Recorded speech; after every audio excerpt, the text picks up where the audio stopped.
Good morning.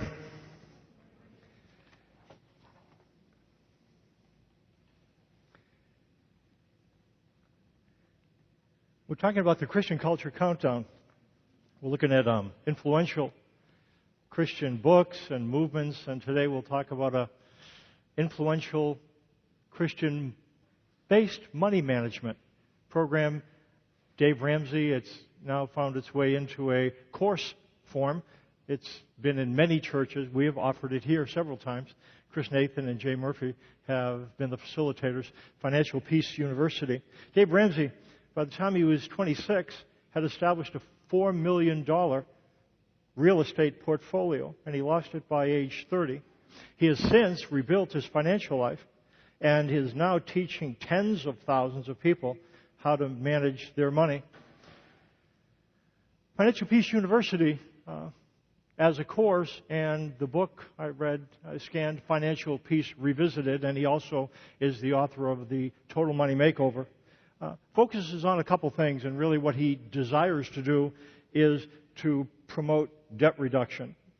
It's driven by his own financial history, driven by a concern for people drowning in debt in a culture where most often the response to being submerged in debt is to offer more indebtedness, get more credit cards in the mail, or consolidate, or a second mortgage, or things like that. And his concern is to help people to get out of debt, not tread water as they're trying to keep their nose above the level of sinking and submerging.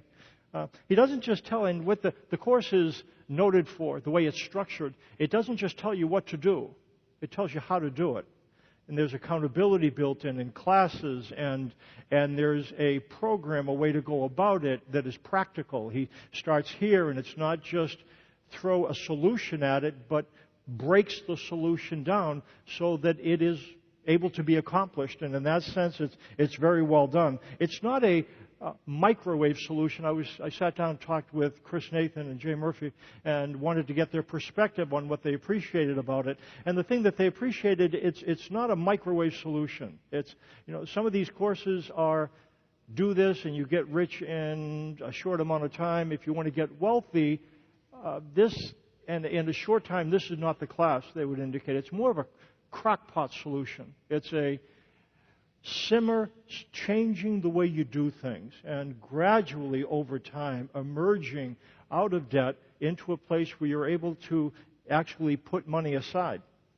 And that's his goal in the class. And so they indicated, I was talking again, Chris and Jay, if your goal is to get wealthy, look for another program. If your goal is to get out of debt, this is a great program. Driven by the concern for relationships as well. You can't listen to Dave Ramsey or read his thing without coming away from understanding that this man is sincere. It was driven by what happened in his life relative to his relationships and what he sees happening across the nation. That money is a critical factor in many divorces and is the cause of a lot of marital discord. He understands that. And his concern as a Christian, one who honors Christ, seeks to honor Him, is to do what he can to promote debt reduction in order to facilitate a stop in the bloodletting and a relief to the pain that it causes. The desire then to enable people through money management to save money. And again, another thing that I appreciate about this is some things, I was approached by individuals. And at one point, a while ago, when the stock market looked like it was just going to be a never-ending increase, was told at that point, well, here's what you want to do. You want to take all these monies and you want to convert them into this long-term kind of financial instrument so that you will never draw from, but then by the time you retire, you'll have all this money to give away. And Dave Ramsey doesn't advocate that. In this kind of approach, it seems like a magic kind of thing that you spend your life amassing wealth, and then you hit 65, you got a bunch of money, and automatically you can turn around and give it away. But that's not the way wealth is. And in that sense, those programs were naive. If you spend a lifetime accumulating wealth, when you get to the retirement age, you're going to have a difficult time giving any away. And that's why the program as well focuses on changing your habits now. It's not just about get a bunch of money. It's about manage the money presently, and part of that is a concern with giving. Give it away and build that into your budget. I appreciate that about the program as well. I appreciate what the program doesn't teach.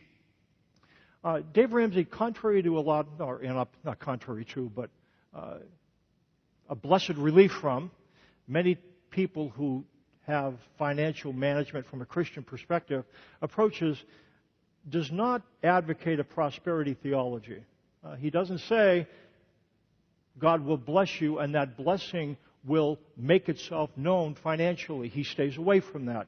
And for that, I credit him. Some of the individuals who pitch for his programs might suggest that. They come from churches where they'd indicate, God bless me, I got a bunch of wealth. But my understanding of Dave Ramsey, and again, what I've read, people I've talked to, that he's careful with this. He's not a name it and claim it person. It's not his theology. And that's helpful, I think, because in the Old Testament, temporal blessings eclipsed eternal ones. I want to say that again.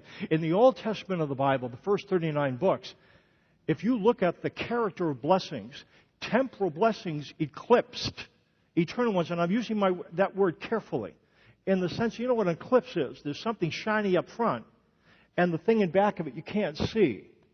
So that's what happens when the moon turns on the front. The sun's real shiny, but when the moon goes in front of it, you can't really see the sun then. And in the Old Testament, it is temporal blessings which are front and center, and eternal blessings are eclipsed. You try to look in the Old Testament for verses that speak about eternal life, and you maybe will find one or two. It is very much in the shadows. You try to build a theology of life after death in the Old Testament, and you're not going to do it. By contrast, if you try to look for places where it suggests that God will reward faithfulness with money, land, productivity, those verses are everywhere. And because that's the way it was meant to be. That temporal blessings eclipse eternal ones. I'll do a little test. You think of any wealthy Old Testament characters? Think about them. Any wealthy Old Testament characters? Can, right? Abraham? Job went down, went back up. Solomon, certainly one of the more wealthy people that ever walked the planet. There's a number of people you could come up with. The New Testament seems to be different. There's a difference in focus. It's like the places shift from temporal blessings eclipsing eternal ones to eternal blessings eclipsing temporal ones. Let me tell you what I mean. Think of a wealthy New Testament character in the church.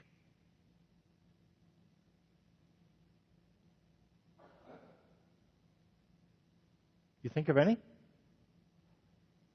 I can think of some people that had wealth, but not for long. Barnabas had a house. He sold it, gave the proceeds to the apostles. Peter had some money, he had a house, but he didn't stay around long enough to enjoy it. You know, he was always on the road. You really can't think about a lot of wealthy New Testament individuals. And the reason why is because in the New Testament with Jesus, eternal blessings eclipse temporal ones. You just can't see it. Anyone who teaches a name it and claim it approach that centers on God giving wealth will take that from which testament? Old or new? Old. And you'd say, well, isn't the Old Testament relevant? Yeah, it's not relative to the guidelines. It's New Covenant guidelines now. But I think you can see the problem.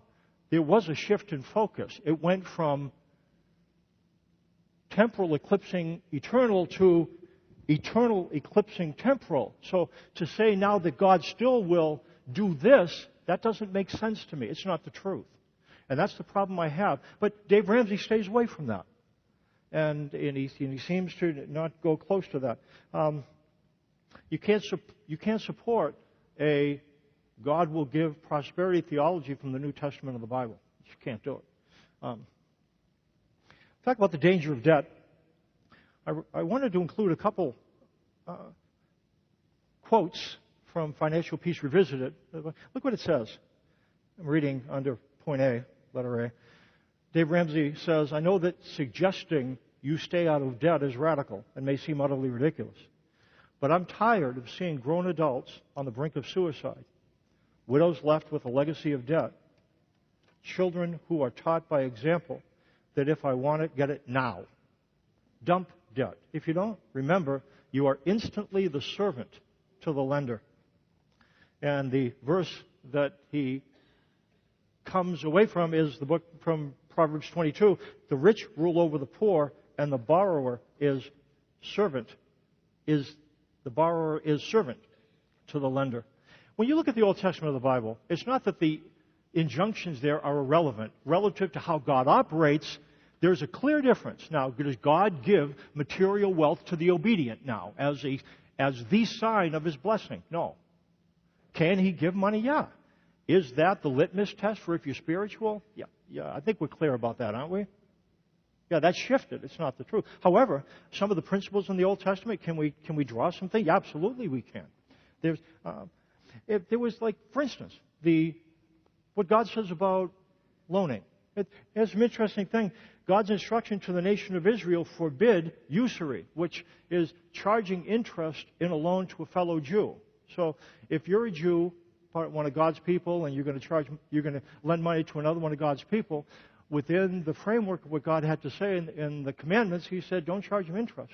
Now, you can get collateral from him, something that is a pledge for the loan. So if I loan you money, and as a show of good faith that you're going to give me the money back, I can receive something from you,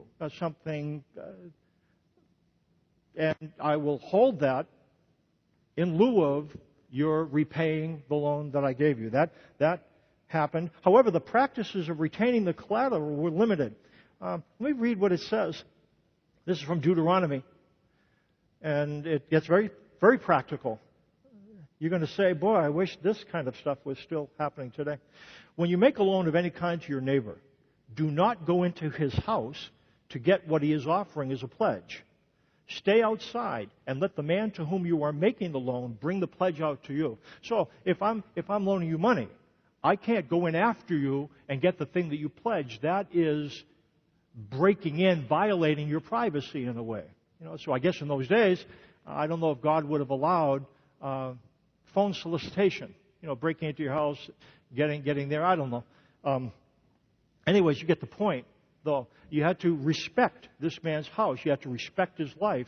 You weren't allowed to go in and be intrusive in that way. It goes on. If the man is poor, do not go to sleep with his pledge in your possession. If the man was poor and really all he had was a cloak or a shawl, you couldn't take that the way you could take it. But then before the evening came, he's going to have to fall asleep in that thing. You had to return it. You couldn't just keep it. So you understand what it's doing? It's putting limits on what you could do relative to loaning and borrowing. It goes, return his cloak to him by sunset so that he may sleep in it. Then he will thank you, and it will be regarded as a righteous act in the sight of the Lord your God.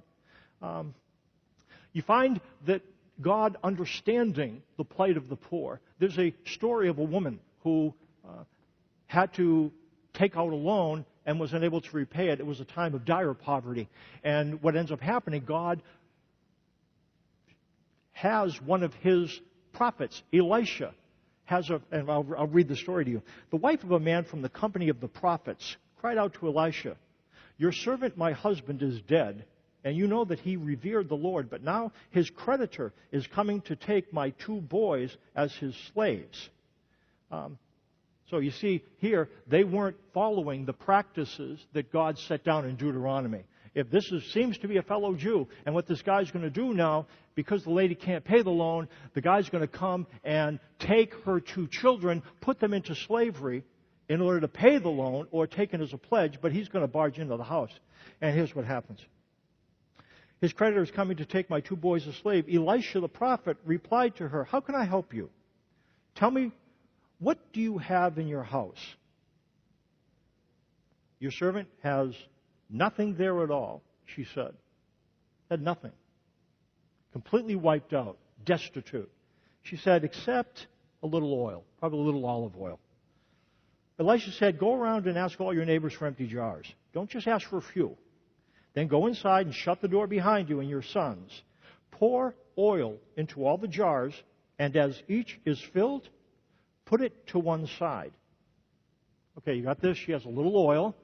He says, go get a bunch of jars. So she goes get a bunch of jars, brings them into the house, and these were his instructions. Take the oil, you got a little oil, pour it into the jar, and when that jar is filled, move it to the other side of the room. Okay, so, it's not going to take very long. But here's what happened. She left him, and afterwards shut the door behind her and her sons. They brought the jars to her, and she kept pouring. When all the jars were full, she said to her son, bring me another one. But he replied, there's not a jar left. It's kind of like the feeding of the 3,000 of the 5,000. One of the things that the oil never stopped flowing. Goes on from there. Then the oil stopped flowing. She went and told the man of God, and he said, listen to what he said. Go sell the oil and pay your debts. He understood her indebtedness and the weight of that indebtedness on her. We understand that. Many of us understand what it feels like to be indebted. You and your sons can live on what is left. God was concerned about alleviating the pain that she had come to experience relative to her financial conditions. God is concerned with the plight of the indebted. And in that sense, that's part of what drives Dave Ramsey. He's concerned about that. And I think he shares that concern with God, and I know that that is the concern about those who are facilitating class here. The danger of debt. Let's talk about the danger of wealth in terms of balancing. In the Old Testament of the Bible, there are a number of bodies strewn around through the pages. A number of people perish in the Old Testament. And think about the New Testament. Can you think of anyone who was struck dead that was a part of the family of God? Anybody coming up?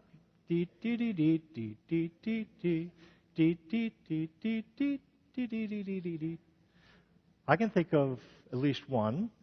I think there might be some others Paul talked about, that some were not practicing the Lord's table. They were going and getting loaded and chowing down before other people actually got there. And Paul indicated some people fell asleep. We don't have any names. We do have a name, though, of a couple, Ananias and Sapphira. And here's what you're going to find. This was early. It's Acts chapter 5. Early. And this is the church. And this is followers of Jesus. And this is not the Jews now. It's the church. And what ends up happening? People like Barnabas are bringing the proceeds of house sales and putting it at the disciples, the apostles' feet. And they're taking that money and distributing it because, I think we mentioned this before, when you become a Christian in Jerusalem, you become a criminal. To become a Christian means becoming a criminal. That's why their baptisms were very different. Today, baptism is a celebration. Then it was signing a death warrant. Not death physically. At some points it was, but definitely death financially. As soon as somebody knew that you were baptized, you were not welcome in the synagogue anymore. And the synagogue was the welfare place. It was the safety net financially. So becoming a Christian, what you were doing, you were taking a sword and you were cutting the financial rope. And so relative to trying to, that's why baptism, we still do it. In fact, we'll do one at the end of the summer. And if you've thought about, if you're a follower of Christ, that is the external expression of the internal decision. And we'll do that. We'll go to Manna Retreat Center. We'll do the baptism. We'll have a meal afterwards. Those are always great experiences. But it will be different than it was for the early church. Because when we go there, we won't have to be unbelievably secret. And we won't be afraid that there are people watching and word gets back to the synagogue and you try to get into the synagogue and you're cut off and you try to go back to your business partners and they say, we don't want any more business with you. That's what it was like in those days. But back to Ananias and Sapphira. Let me read the story. Now a man named Ananias, together with his wife Sapphira, also sold a piece of property. Here's what happened. Barnabas sold a piece of property, laid it at the apostles' feet, and everyone just was standing back going, gee, that's... when there's sacrificial giving, it has that impact. When people give. That's why the Bible says it's not bad to be rich. You don't want to hoard your wealth, though. You want to be generous with it and give. And that's what Barnabas did. And so, in fact, they changed his name. Barnabas is son of encouragement. And we don't know when his name changed, but it might have been in the wake of what he did. And so they called him one thing, and he comes, and they just, gee, Barnabas, in fact, we're not even going to call you your name. We're going to call you Barnabas, son of encouragement. And Ananias and Sapphira must have been there. And they were, taken with that. Gosh, that'd be cool, wouldn't it? Hey, we have property. Well, we can sell the property and bring the proceeds, and we can get a name too. Maybe they'll call us another name too. And we'll be able to be as esteemed as Barnabas. But then it caught Ananias that, I just can't part with the security that the money offers, and we don't have to blow him up for that, by the way. Barnabas had been in the church a long time. Ananias hadn't. He wasn't at the place where his heart was big enough to be able to give as sacrificially as Barnabas was. And so we don't need to blow him up for that. What he ends up getting blown up for is lying. But so when the story, what ends up happening, then he concocts a scheme. Okay, we'll sell the proceeds. We'll get, I don't know how much he got for it. Let's say 500 denarii for it. So we'll sell it, get 500 denarii. We'll bring 400 of it, and we'll offer it to the apostles, and we'll have 100 in the back pocket just in case. And they did that, and let me tell you how the story goes. With his wife's full knowledge, he kept back part of the money for himself, but brought the rest and put it at the apostles' feet. Then Peter said, Ananias, how is it that Satan has so filled your heart that you have lied to the Holy Spirit and have kept for yourself some of the money you received for the land? Didn't it belong to you before it was sold? And after it was sold, wasn't the money at your disposal? What made you think of doing such a thing? You have not lied to men, but to God. When Ananias heard this, he fell down and died. I don't know if it was a heart attack, but clearly, what the church is going to go, and they're going to go and say, whoa. And now, the issue was lying, but what drove the issue? Money. Money's powerful. The first, in fact, one of the only ones that I know of that has a name attached to it, where there was not a homicide, but a death, directly related to money. Tells us something about its power. Anyways, it goes on. Great fear seized all who heard what had happened. I can buy that, can't you? All kinds of great things are happening. God's pouring out blessings. One guy lies, and he falls down dead. Whoa. It goes on. Then the young men came forward, wrapped up his body, carried him out, and buried him. About 3 hours later, his wife came in, not knowing what had happened. Peter asked, tell me, is this the price you and Ananias got for the land? Was it 400? She said, I'm adding that. It wasn't 400. Yes, she said, that's the price. Peter said to her, how could you agree to test the Spirit of the Lord? Look, the feet of the men who bury your husband are at the door, and they will carry you out also. At that moment, she fell down at his feet and died. Then the young men came in, and finding her dead, carried her out and buried her beside her husband. Great fear seized the whole church and all who heard about these events. The issue is about lying, but it's driven by the need for money. Dave Ramsey speaks about the influence of money being active. Look what it says. First, money is active. Finance and money are always moving. The point is this: you must gain control over your money, or the lack of it will forever control you. If you don't take action continually on your money, it or the lack of it will take action on you. Finance is not passive. It requires you to take the initiative to control it. And this is in line with what the Bible expresses. The Bible would indicate that money is active. It is not passive. It is, I would even say, more than active. I would say aggressive. Money is aggressive. It seeks to exert influence and control. Look what it says in Matthew 6. Jesus says, do not store up for yourself treasures on earth where moth and rust destroy, which thieves break in and steal.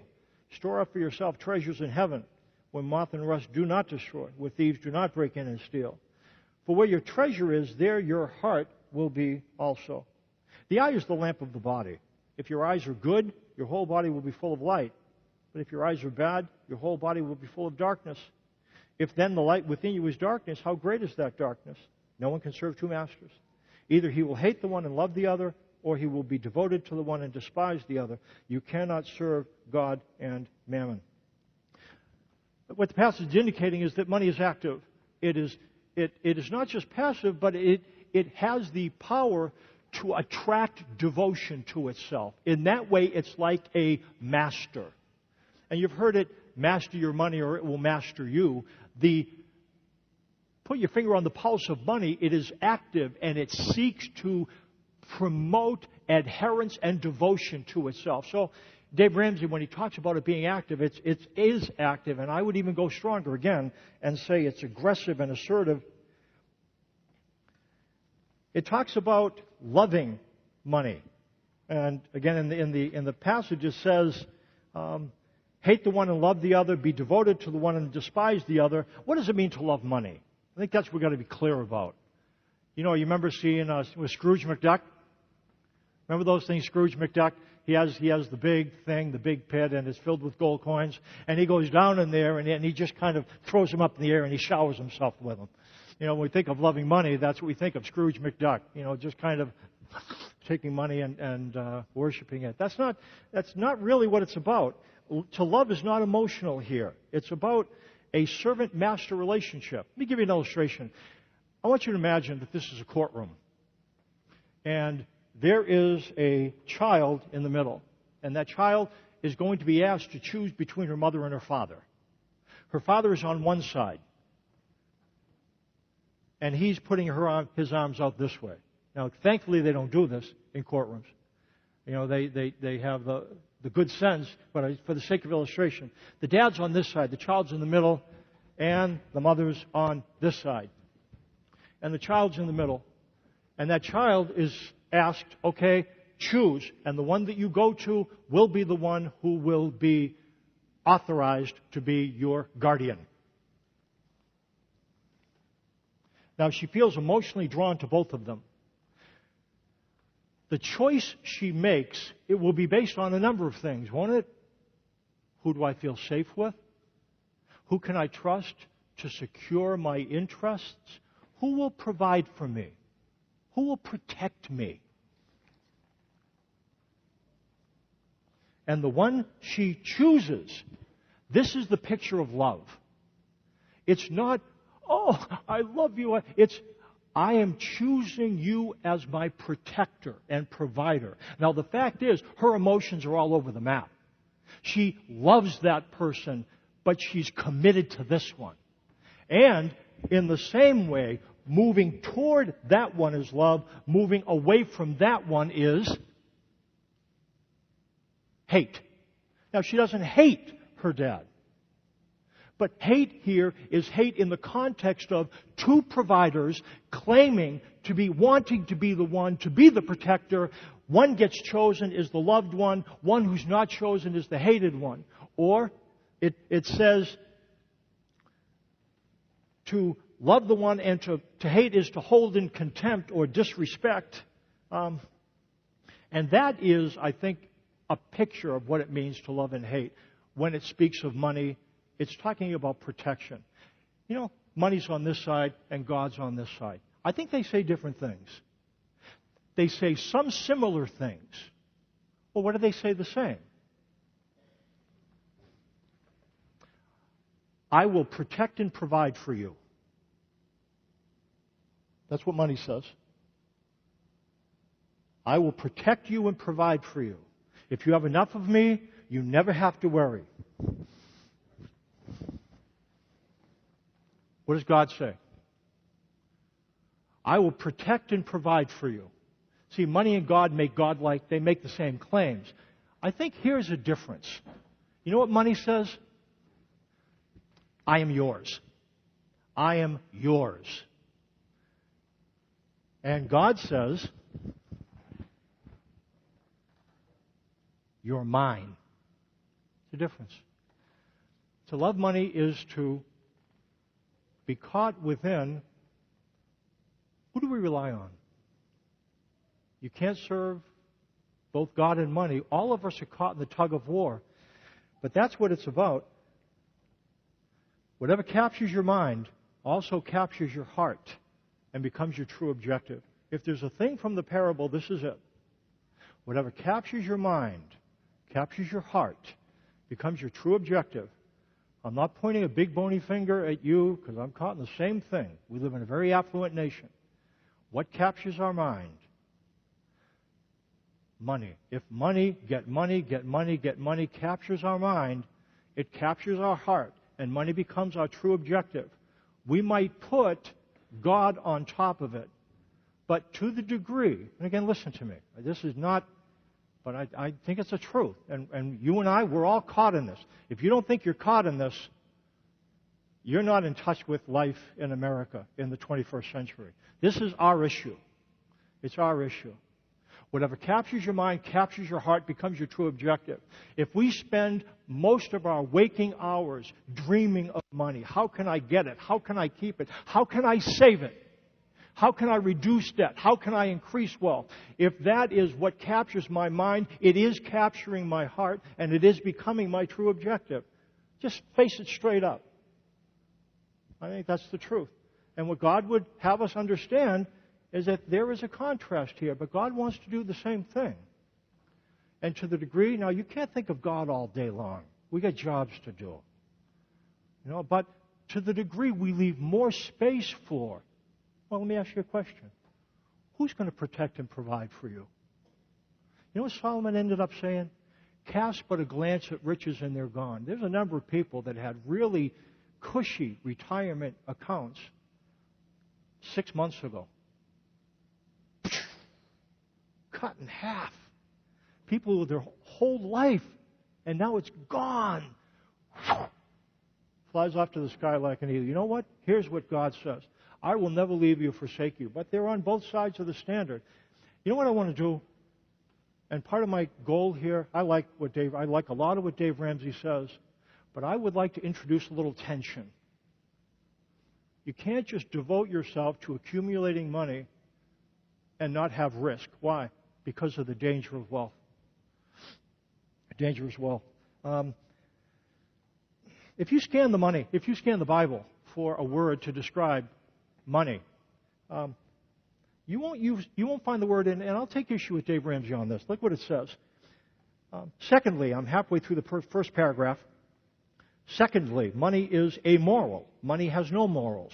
That is, it is neither good nor bad.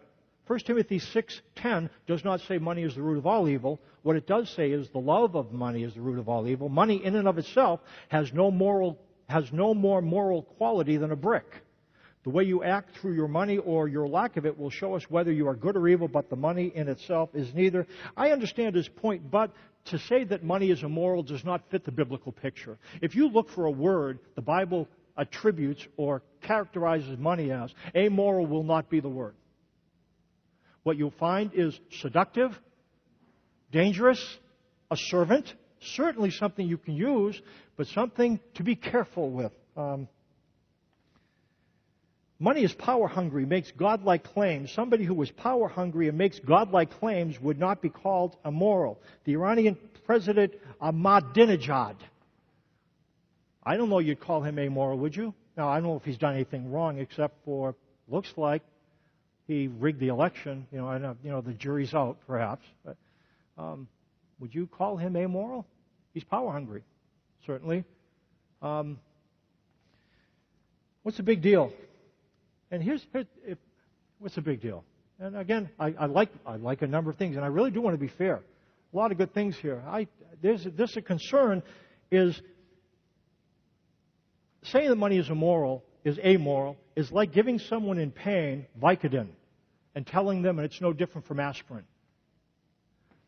It's like somebody in pain. You say, "Oh, here's Vicodin. Yeah, it's harmless. It's benign. It's no different than aspirin." The problem is that what is prescribed to remove the pain can become more deadly than the pain it removes. We don't know why Michael Jackson died. The tabloids, journalists are saying that it probably was Demerol, painkillers. We don't know. They said the investigation continues to go on. They don't know what it was. It might have been, might not have been. His doctor says no, but we'll find out at some point if they do an autopsy. I think whether it happened to Michael Jackson or not, there's no problem with understanding that painkillers are addictive. And sometimes the thing that we use to remove the pain creates a more difficult, dangerous condition than the condition it removed. Wealth can be that. It can move us out of debt, but wealth is dangerous. I would dare say, if you think of the wilderness and the promised land, there were many deaths in the wilderness and the promised land. In the wilderness, they walked out under their own power. When they walked out of the promised land, they walked out with a hook in their nose. And destitute. The accounts of what happened in the captivity are terrible. And I think from that perspective, standing back, the promised land is a more dangerous place than the wilderness is. And for some of you, you're in a wilderness. And you said, if only I could be in the promised land. If I can only be in the place where all my financial needs were all solved. That's a dangerous place. Again, I'm not saying don't get out of debt, because debt is dangerous as well. What I want to do is balance the scale. There's danger in both of them. And maybe the danger of wealth is maybe a little more dangerous. I'm going to read one verse. We're going to kind of talk about how to wrap this up. I'm going to say a couple of things. I'm going to ask Spence and Dave to come on up. They're going to do a little reading that will help move us towards how do we land here. Look what it says. Whoever can be trusted with very little can also be trusted with much. Whoever is dishonest with very little will also be dishonest with much. So if you have not been trustworthy in handling worldly wealth, who will trust you with true riches? And if you've not been trustworthy with somebody else's property, who will give you property of your own? Money says, I am yours. You know what God says? Money is not yours. It's His. I think we understand that. He has us be stewards of it. When it says worldly wealth, do you want to circle something? Circle worldly. It says it in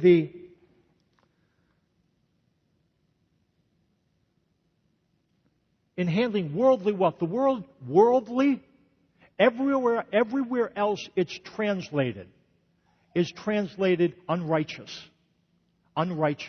or wicked.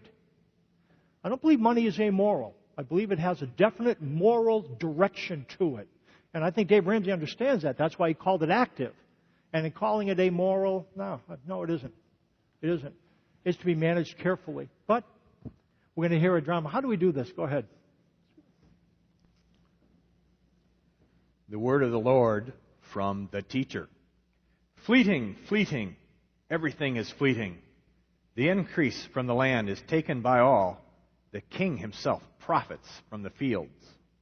I can't believe this. Not again. Every year, I swear, I've got taxes under control, and every year something comes up to bite me again. Look at this. $3,600? How am I supposed to come up with that? It's not like I have that much sitting in a drawer somewhere. So I take a withdrawal from my tax-free 401k to pay my taxes. And I get taxed on that. Whoever loves money never has money enough. Whoever loves wealth is never satisfied with his income. This too is meaningless. How am I ever going to get out of this? I just cannot get ahead. I get a raise and boom, it's gone. Just like that. It's like I never got it. I never even get to feel the difference because something else comes along and eats it all up. As goods increase, so do those who consume them.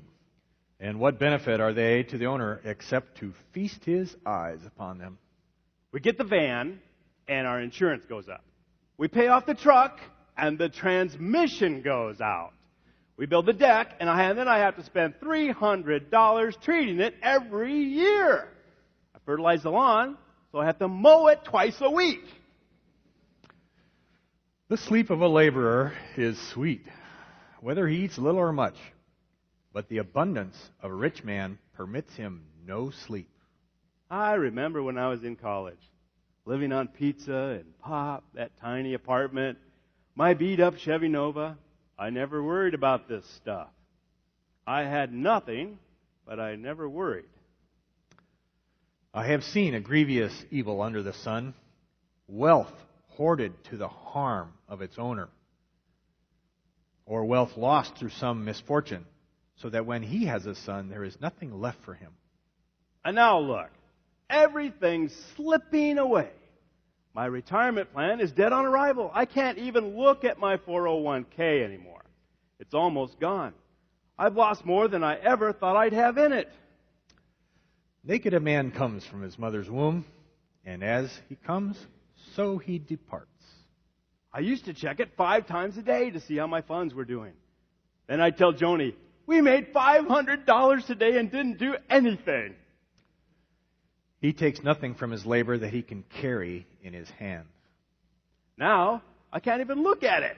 I get this sick feeling like it's all melting away. It's like I'm back where I was 10 years ago.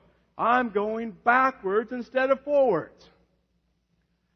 This too is a grievous evil. As a man comes, so he departs. And what does he gain, since he toils for the wind? What am I really accomplishing? I can't seem to ever get ahead. All his days he eats in darkness, with great frustration, affliction, and anger. What is the point? Why am I killing myself?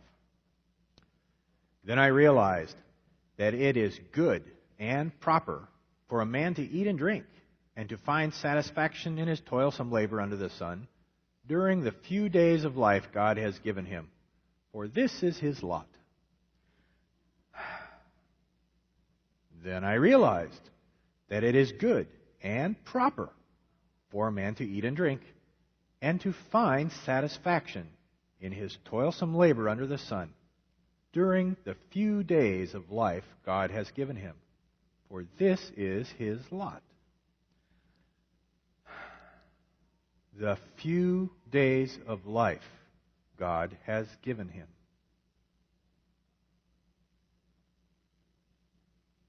The few days of life God has given him.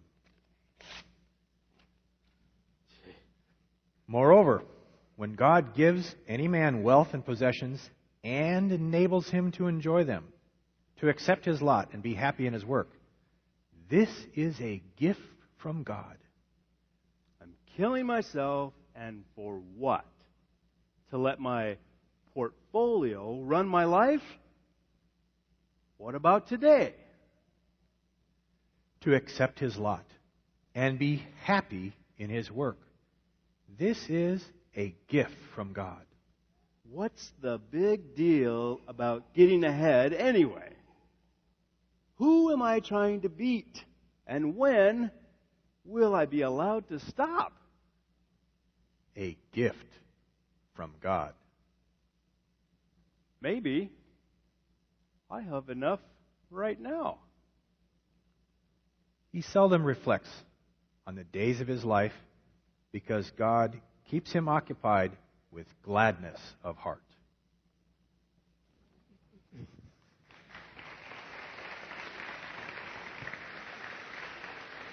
I'm going to ask the worship team to come up.